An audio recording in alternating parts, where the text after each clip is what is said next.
Welcome to the 6-8 Culture Podcast, an international community where we share stories of transformation and restoration from the inside out, based on justice, kindness, and humility. I'm your host, Rob McConaghy.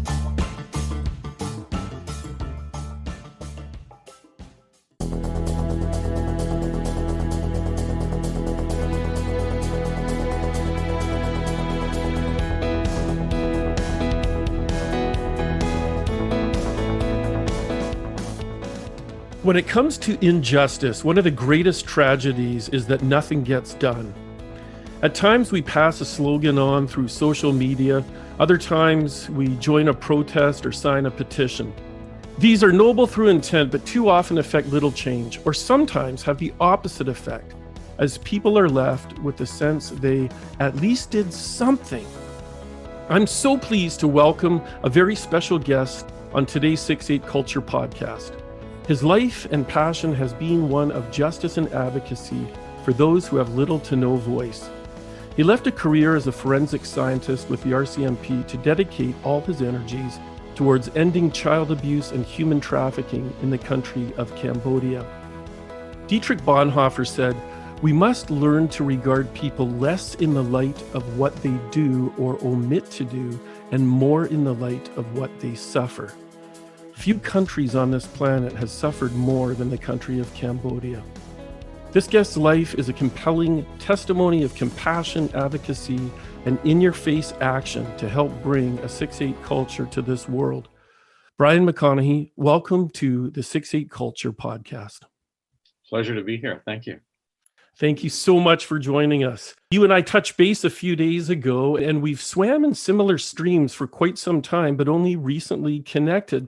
Now, both you and the organization that you founded, Ratanak International, have made tremendous inroads in the form of justice in the country of Cambodia.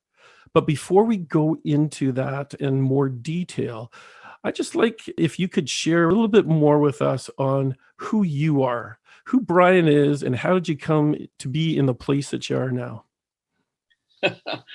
Well, it certainly wasn't through good planning.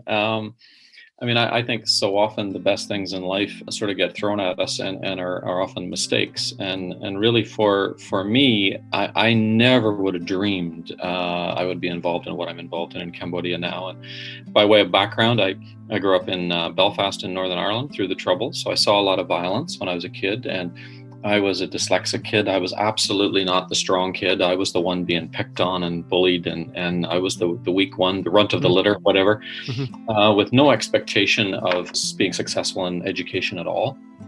Came to Canada. We emigrated as a family to Canada, and Canada was a much more hospitable place in terms of those who are weak, which is an interesting characterization of Canada, actually, and a positive one. To everybody's surprise, I was able to graduate university and was taken on by the RCMP as a weapons specialist, which is kind of maybe it's an ethnic genetic thing coming from Northern Ireland. I don't know. Right. I enjoyed weapons because weapons for me were the things that the soldiers carried that kept me safe as a child. So my perspective on firearms is the opposite to most of North America that associates it with criminal activity. For me, those are the guys that kept me safe. So it's very attractive to me. Right. So I became a weapons specialist in forensic science, and that introduced me to a whole real ugly world. Where basically my responsibilities were for crimes that primarily were blunt trauma, stabbings, and shootings. And so did 23 years of that. And it was a holiday that went very badly wrong for me in Asia, that was to change my life completely and change my career and lead me to leaving the RCMP and doing other things. And that was not generated out of some great big dream where I'm going to go out and change the world and help people. It was quite the opposite. I had been posted to Vancouver. It was dark, it was rainy, it was depressing. Every day felt like another autopsy of some other brutalized human that had been whose life had been ended. And I needed to get out of here and get to somewhere bright, hot, sunny, and full of live people, and that's Asia. So it was kind of self-preservation. Yep. Went to Asia and ended up, again by accident, on the Thai-Cambodian border, being shelled and shot at. Way to go, travel agent. What year was this, Brian? That was 1989. Yeah. And I had seen suffering and I had seen violence in a Northern Ireland context. Nothing prepared me for Cambodia and being on that border and seeing these skeletal human beings staggering out through minefields to try and get help in Thailand. And I remember picking up one woman, and just so you have an understanding, like probably the vast majority of your listeners, I'm just an average kind of North American. I'm not skilled in the areas of trauma, and here I am on my vacation picking up this woman who was somewhere between 25 and 55. When they're so skeletal and emaciated, it's really hard to tell the age. And she got out across the border and collapsed, and I picked her up, and it was kind of, the way I always describe it, it was kind of like picking up a garbage bag of broken china. It was just jagged bones with skin stretched over, really actually quite uncomfortable to hold, although she weighed nothing.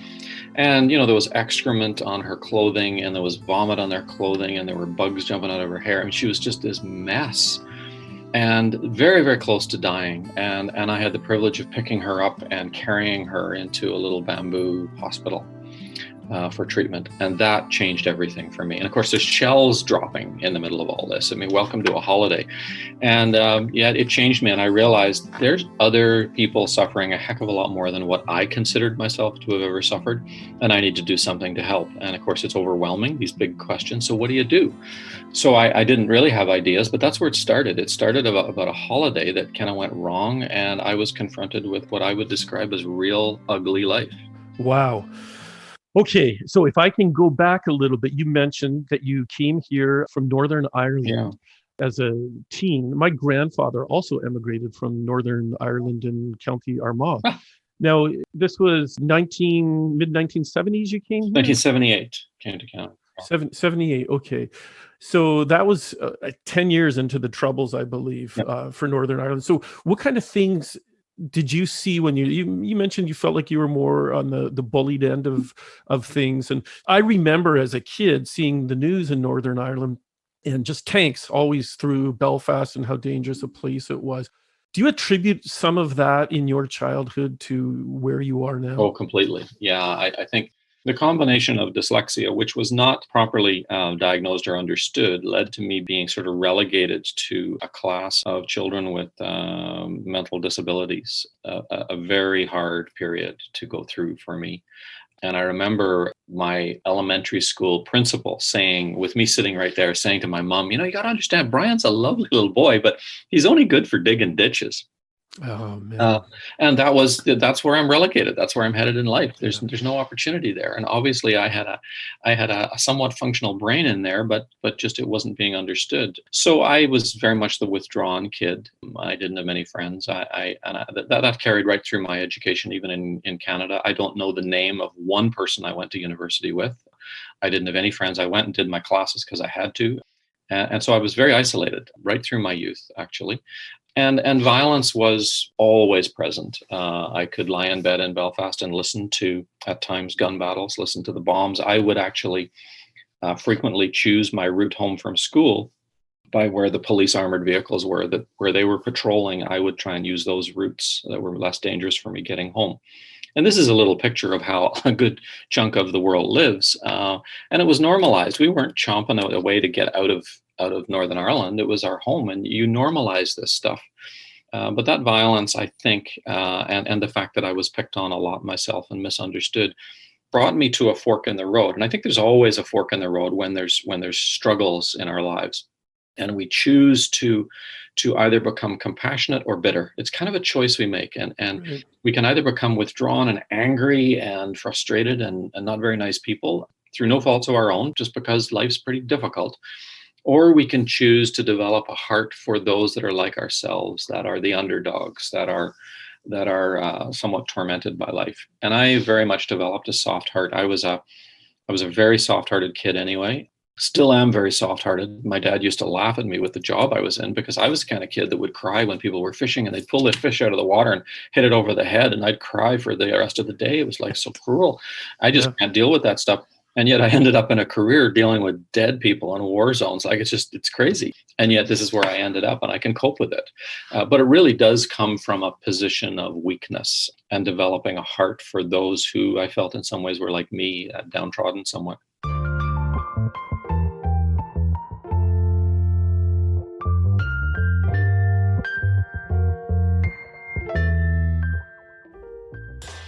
We're hearing from Brian McConaghy, founding director of Ratanak International. Stay tuned as we hear more about Brian's upbringing and how he came to found Ratanak, and that led him all the way to the country of Cambodia. The sectarian violence that has been going on for so long in Ireland, and we're seeing it around the world manifested in different ways now.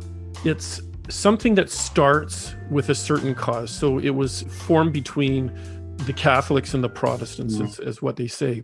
But then that morphs into a different manifestation. From what I understand now, a lot of it is really just organized crime.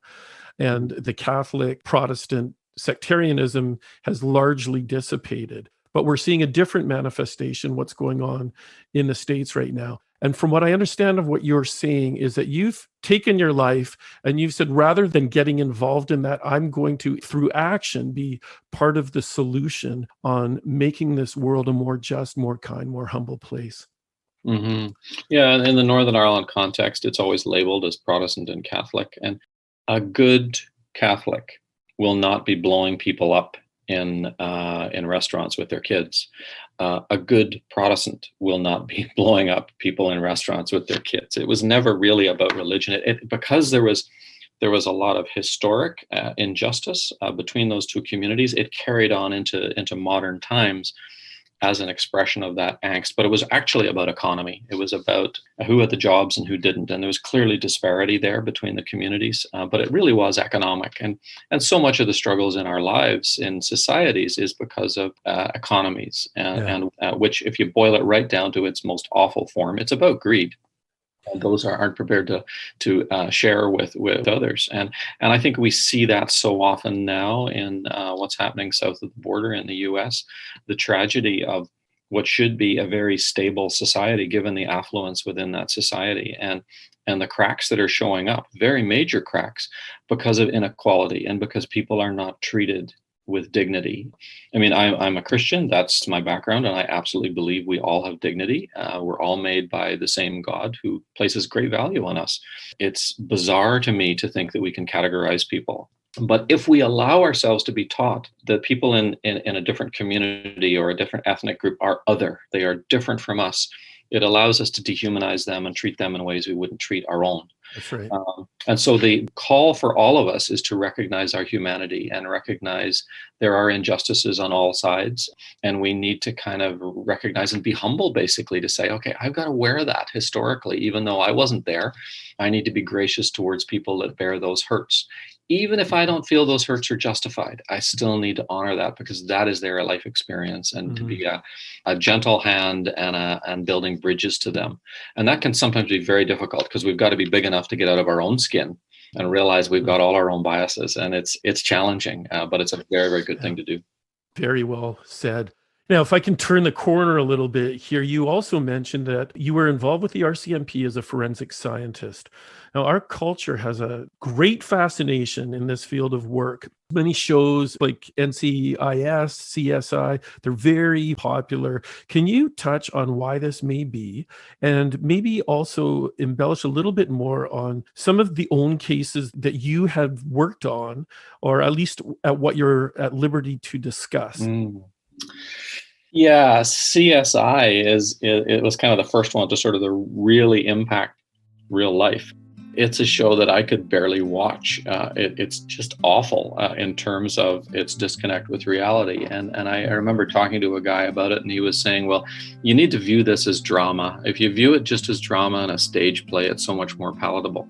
Because you can actually do most of the things they do in CSI, but we're in CSI, they get perfect results in 3 minutes. For us, it takes 15 people, 5 weeks to generate the same amount of information. So it's very unrealistic and frustrating in that way. And yet I think there is a drive for people to watch these shows and enjoy them, because I think as humans, we love to solve a problem.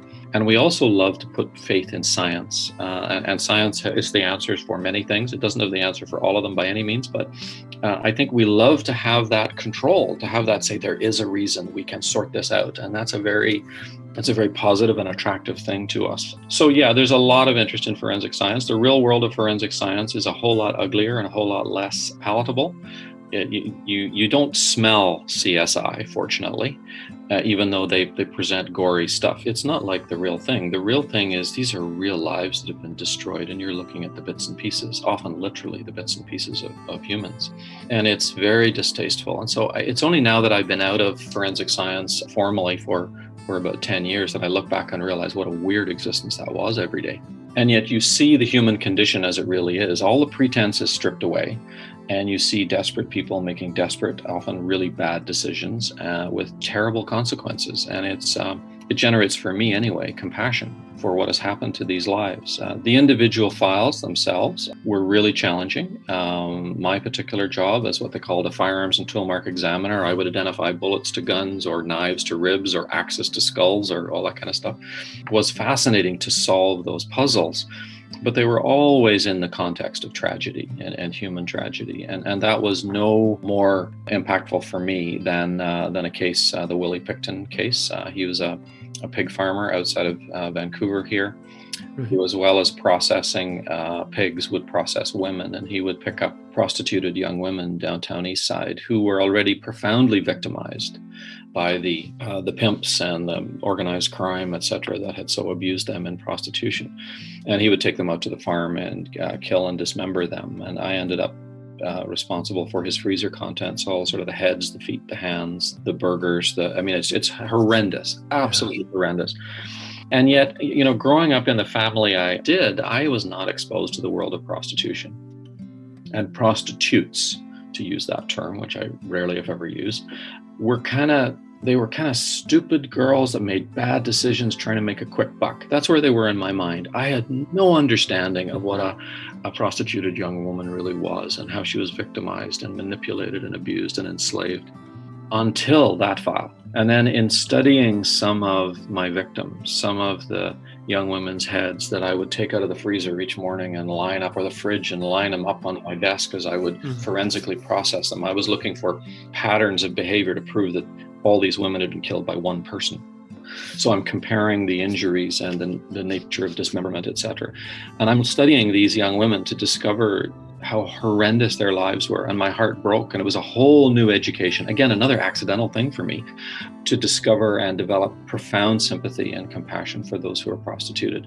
And that led into some work I was already doing in Cambodia with those who are pedophiles, tracking Asian children to abuse them.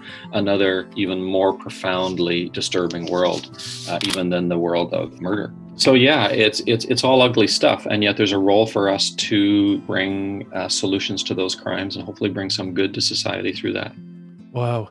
Now, how do you reconcile? Well, you can't reconcile that, but how do you deal with that, to deal with your own sense of trauma as a result of dealing with that? Counseling, or what is your outlet? What is the way that you're able to come back into a life of normalcy after being exposed to the most insidious, horrendous, ugly underbelly of humankind? Yeah, you learn to compartmentalize, and I'm pretty good at that. For all my soft-heartedness, I can compartmentalize pretty well. And I first realized there was some cracks in my compartmentalized life when, on one occasion, I was working the pig farm, the Willy Pickton file, and at that stage it was secret. We couldn't tell what we were doing to anybody. And I remember coming home one afternoon. It was a sunny afternoon, and I had been working on ribs and all kinds of other body parts. And I got home, and my wife wanted me to do the barbecue that night.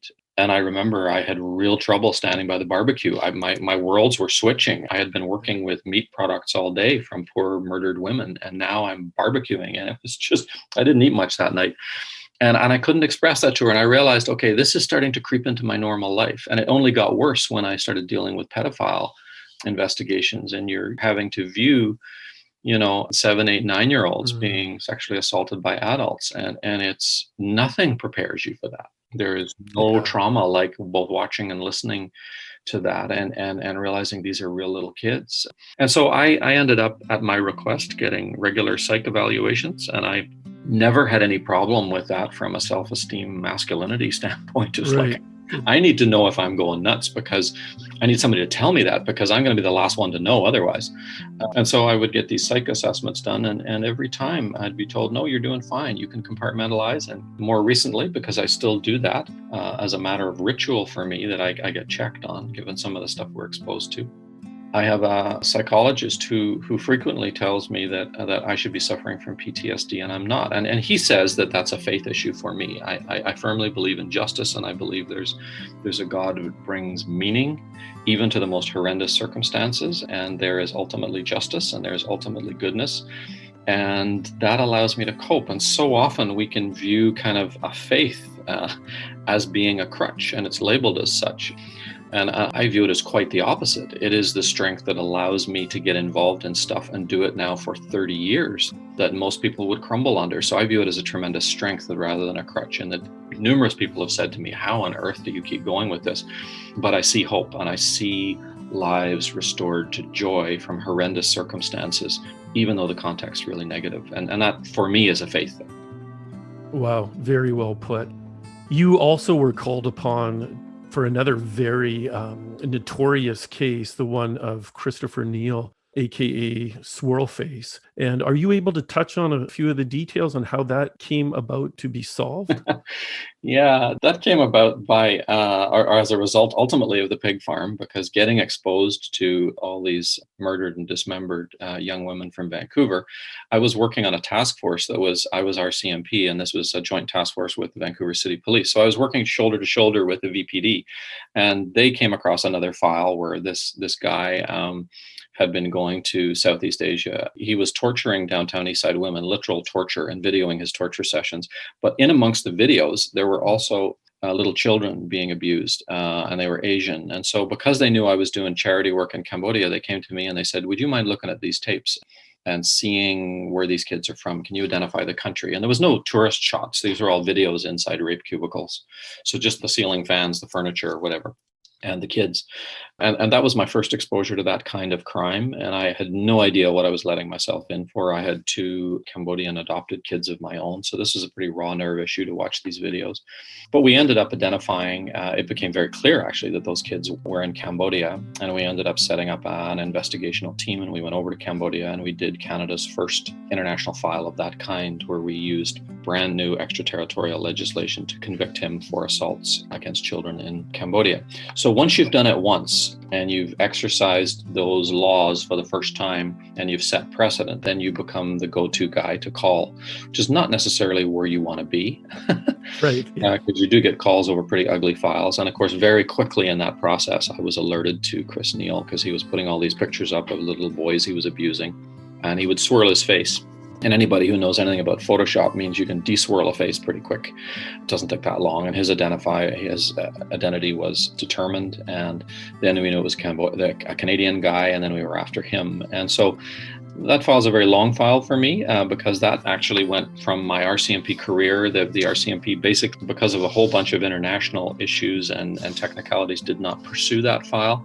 And I'm sufficiently stubborn that and determined to see him locked up for the serial abuse of children, that I stuck with it. And it took 8 years to get that evidence together and find his transient child victims in the slums of Cambodia, and get the evidence together and actually find the crime scenes and do the whole CSI workup on the rooms where he had assaulted the children 7-8 years before, and actually find the evidence still there in those rooms. And that led to a conviction.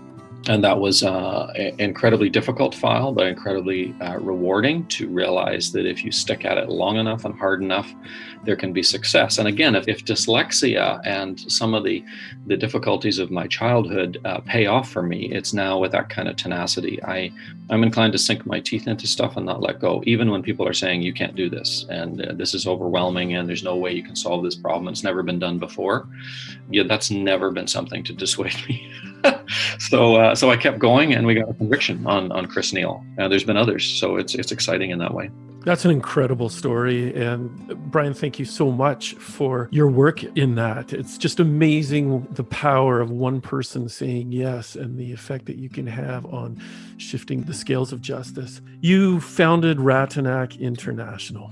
What's the story behind the name there? It's named after a little 11-month-old girl whose name was Ratanak. I had been on my first abortive holiday to Cambodia, where I got stuck in the middle of this war zone, and I came home, and this is 1989 in October, and it would have only been a week, 10 days after I got back. My roommate at the time calls me in, and he says, you got to look at TV. There's a documentary on Cambodia. And at that stage, nobody was talking about Cambodia. It was the world's most closed country, right up there with North Korea. I would say even more so at that time. So there's this documentary on by a guy called John Pilger, and he basically talked about the trauma of the genocide in Cambodia, where you had civil war and then a genocide followed by another civil war, and those three events, that sort of sandwich of trauma, had created massive death toll. The population in 1975 in Cambodia was 7.5 million people, and at the end of this whole mess, it was reduced by 3.2 million. And there is no genocide violence system nationally that has ever done that to a country, where they dismantled every pillar of society and they very deliberately executed anyone with an education capable of rebuilding the country. And that was systematic and policy driven. So you've got a country with no lawyers, no engineers, no doctors, no dentists, no teachers. No, they're all gone. How do you even start to rebuild? So this is what I got exposed to on the border, with these people coming out through the minefields trying to get medicine. So I came home, and this documentary, John Pilger in the documentary was blaming the West and saying, you have isolated and created Cambodia's problems, and you have an embargo that refuses to allow food or medicine into this poor country that has been so damaged. When there's normal tragedies like that, famine, tremendous devastation after warfare, the United Nations jumps right in, and the international charities jump right in. And they did precisely the opposite with Cambodia. They actually sealed the country so no one would help for 13 years, which is psychologically, I think, even more damaging than the wars. Yeah. And so I come home and watch this documentary, and he blames everything on the West, including us, Canada. And I'm kind of a young RCMP guy, so I'm Mr. Institutional, and the Canadian government is pretty good stuff as far as I'm concerned. And I'm watching this documentary in horror where he blames the West, including me.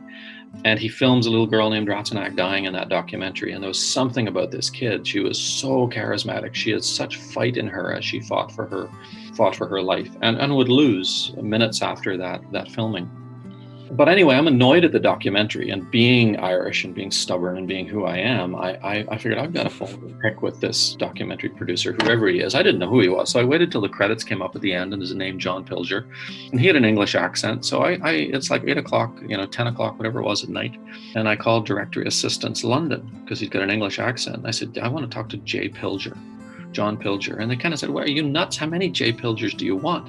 And I said, okay, why don't you just give me London then? And they said, well, I forget what she said, like there's 58 of them. I said, okay, how about Central London? I mean, I'm completely winging it. And she said, I've got 9. And I said, okay, give me the first one. So she puts me through to the first one, and the phone rings, and he picks it up, and I said, is this John Pilger that makes the documentary? And he says, yes, first call. Incredible. Like, just the statistical chance of that happening is just nuts. Yeah. And so I argue with him, and I say, I have a bone to pick with you. Like, there's no way that the Western governments can be this evil, basically. And he let me mouth off for a while, and I had no idea what an influential journalist he was. When he got a space for me to speak, he said, I challenge you. Have you been inside Cambodia? And I said, no, just on the border. And he says, okay, you get inside Cambodia. You ask the same questions I asked in the documentary. Then you come out, and then you call me. Then we will have this discussion. So the gauntlet was cast. And so it took me 5 months to get into Cambodia. I asked the questions when I was in there. Very hard country to get into, but got in, asked the questions, and discovered that he was understating the vast majority of what he had said. Mm-hmm. So I went back and called him. I groveled, and he said, you said you were a weapons specialist. He said, I want you to trace where the weapons are coming from that the Khmer Rouge are getting. And that's how I launched into a whole area of research, tracking the weapons. And they were coming from the West indirectly. They were coming from China too, but mostly clandestine stuff from the West. Really, really dirty Cold War geopolitics that was really offensive. And so I figured I'm going to do something to be helpful to this country. I'm going to do it in the name of a little girl named Ratanak that I watched in the documentary. And so I called it Ratanak Project. And my goal was to smuggle 2 suitcases of medicine, because even with just 2 suitcases, you can save a lot of lives if you got the right meds. So I'm going to figure out the right meds. I'm going to smuggle 2 suitcases of medicine into the country. And I put the word out with some doctor friends. And within a matter of some months, I had 9 tons of medication. Now I got to figure out, how do I smuggle 9 tons of medication through a UN embargo supported by the Canadian government while I'm a member of the RCMP? And that was not a good career move. But to make a very, very long story short, we got it through. We saved thousands of lives with this container. And I was approached by the Deputy Minister of Health of what was then the enemy state of Cambodia, who said, if you ever want to come back, here's a phone number in Laos. You call this, you've got visas. And so I had the golden ticket to get in and out. And a charity was born. People started handing me money and saying, that was nuts. Go do that again. So I never planned the charity either, but here we are. That's 30 years later now. Wow. So many events, circumstances that couldn't have happened by chance. It's an incredible story. Yeah, as you're touching on Cambodia, it reminds me of a book that I read. A mutual friend of ours actually put me onto this book called Tears of My Soul. And it was before the first time I went to Cambodia. And as I was reading this book, I started crying. And I mean, like, I was sobbing as I journeyed through these pages. And no book has ever affected me like that. And it was at that point that I was tangibly awakened to the notion of how ideas can kill and delude millions and millions of people. It also made me rethink everything, and everything that I experienced on that trip, I witnessed through the lenses of a much deeper well of compassion. And I was able to see Cambodia, I believe, for what I may not have noticed so many things had I not read this book.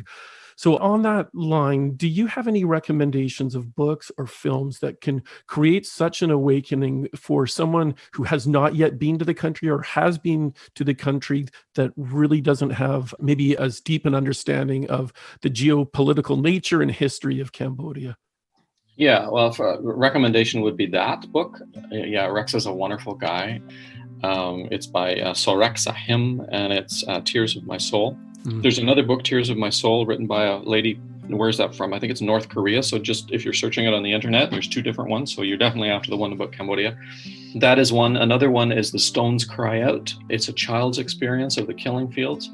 I think also one of the best, like, real quick intros is, it's old now, but the Killing Fields movie is a tremendous movie. And I've talked to many Cambodians about that movie, and I've said to them, how accurate is that? And the universal response from Cambodians is, oh, it's a really great movie, but they removed all the violence, which kind of gives you a tone. And it's actually, as I reviewed that movie subsequently, a lot of the violence is actually implied. I can see what Cambodians are saying, but it's a good, quick sort of study in terms of the killing fields. And the killing fields ended in 1979, and the Civil War subsequently went through right up until about 1994 when it finally petered out. So it's history now. And yet, if we're to understand, even as we visit Cambodia now as tourists, when hopefully after COVID that'll be allowed again, we see this wonderful, friendly, smiling country. But if we're going to understand it, we have to understand the underlying traumas that are absolutely immense for every single family in that country. And I think if we understand the trauma, we can appreciate people in general, but the circumstances of Cambodia in particular much better. The way I describe spending time in Cambodia with Rexa, after having read his book and spending a lot of time with him up in the villages where they killed his whole family, etc., and meeting the killers and everything else, it's bizarre. But I always characterize it that spending time in Cambodia, reading his book and spending time with him is like being given night vision goggles. You're allowed to see into all the shadows, all the things. You walk through this beautiful angelic village where, the babies are in the little hammock swinging from the trees, and the little boys are sort of guiding the water buffalo into the river. And it's just this beautiful picture.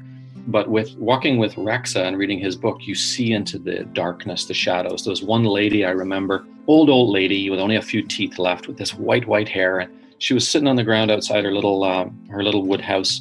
And as we went by, she waved and smiled with this toothless smile. I said, hang on, Rexa, I just got to go up the driveway a second and just take a picture of her. So I asked her very politely, can I take a picture? And she said, yeah. And I took a picture, and it was just sweetness and light. It was just one of those touristy moments. It was wonderful. And I go back to Rexa and I said, oh, isn't she sweet? And he kind of goes, yeah, whatever. And I said, oh, that's not really as a warm a response as I'd expect, Rexa. What's the deal? And he said, oh, that's the lady that in the political meetings each night before they killed my family, she would always start the chants, kill, kill, kill, kill. Wow. Wow. And I'm kind of going, well, wait a minute, that sweet little lady that's just this touristy shot. And yeah, she would start the execution chants. And you suddenly realize there's a whole depth of stuff here in Cambodia I'm not seeing. How do I interpret that country? How do I love these people? How do I care for them when that permeates everything? And that's the challenge that so many of these books and even the Killing Fields movie gives us. So if any of your listeners are planning on going to Cambodia, it is a wonderful country. They smile, they love tourists, they are generous, they are open, and you will have a hard time believing that they actually have been through what they've been through. But please do read and be sensitive when you go.